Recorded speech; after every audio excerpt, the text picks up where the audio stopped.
Welcome my friends, Seven Gray here. Thank you for joining me for this episode today.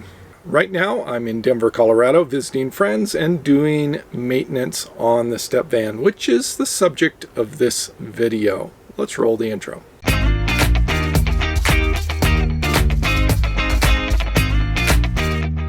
So you probably noticed on the title that I am doing yet again one maintenance item on my step van, and that's what this video is about. Today I'm going to attempt, and again I have a limited skill set here, I'm attempting to replace the dash light switch. This is the plunger switch that you pull in and out to turn on the headlights and the tail lights, the running lights, which are around the top of the cab. There's like all those amber lights up there. So all of those things are controlled by one plunger switch. I don't typically drive at night, so I don't know how long this has been out, but just a few days ago when I wanted to drive in the evening and thought I would flip on my lights, I noticed that only the headlights came on and none of the other lights, like my dash lights, that was the main thing, the instrument panel didn't come on.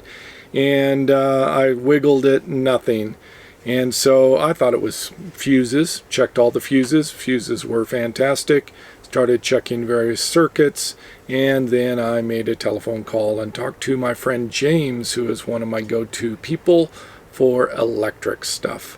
And he said he thought the common denominator in all of these elements, tail lights being out, the brake lights are working, the turn signals are working, the emergency blinker hazard lights, they are working, and the headlights were working, but none of these other elements were working. So he thought probably there's something wrong with the plunger light switch, which is controlling all of those. So today I've purchased a replacement from Meal Supply. I'll put a link down below. I'm not getting anything from them, that's just where I purchased it. And I'm going to be installing it, or trying to install it in the dash.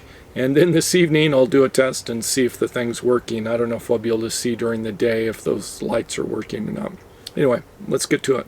As you can see here, I've already removed the panel out of the dashboard here. You can see the wires all under there.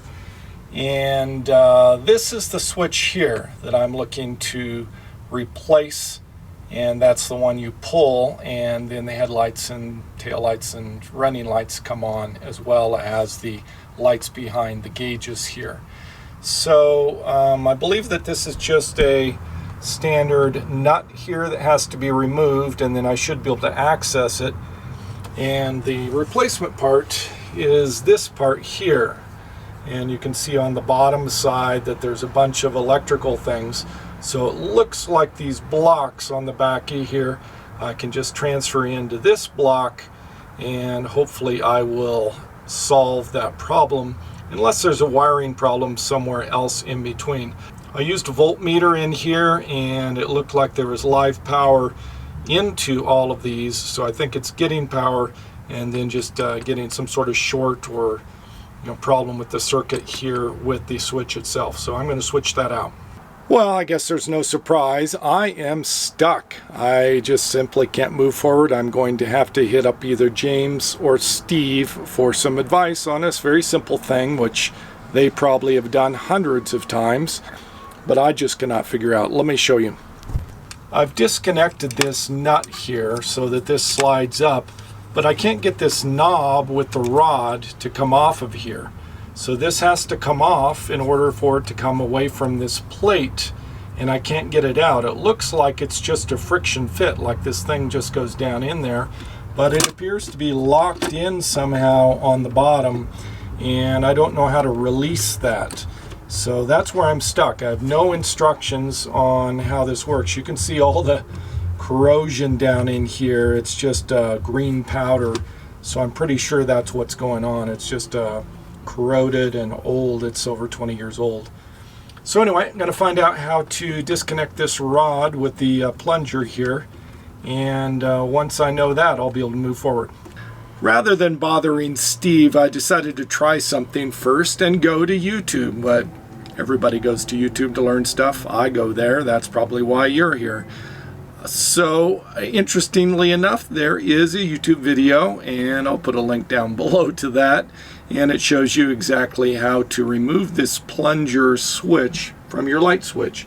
And apparently there is a little spring-loaded switch on the bottom side here. Let's see, I'll get out my one I'm putting in. This switch right here. So you have to push this button and it releases it. So I just have to find that button on here and it should work there. Okay, I'm pressing it. And they said just jiggle it and it will come out. And it released. Just got to get it the rest of the way out. And there we go. That's the knob that needs to come out. And so this part comes off, and then I just have to wire in the new switch. I did turn off my master cutoff. I have a master cutoff on the negative terminal of the battery.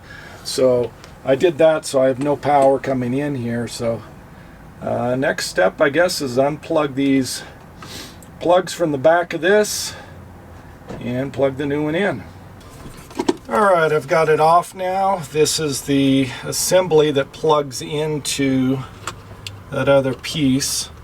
So I'm going to plug this into the new switch and hopefully everything will work. If not, then I might need to play with the contacts or look at these connections on this.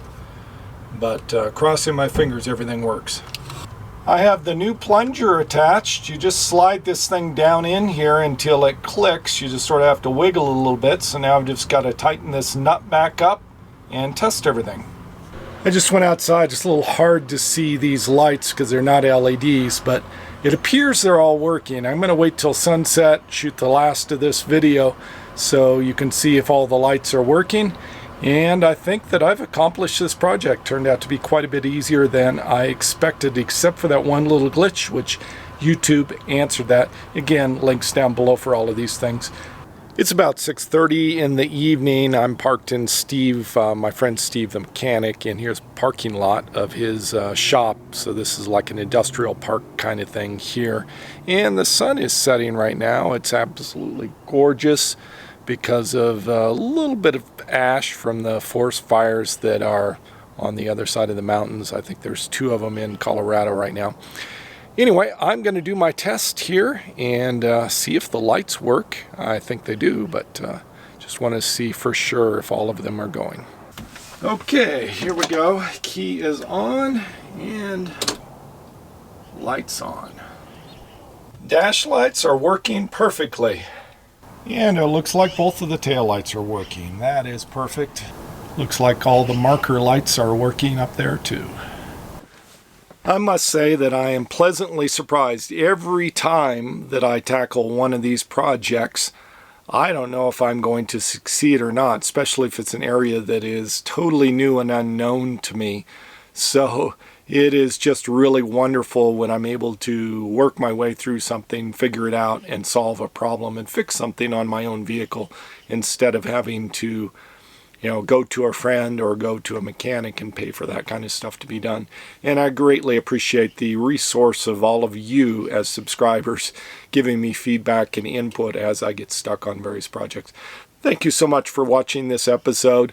I hope you enjoyed it. And I hope you savor every moment of every day and hope to see you in a future video.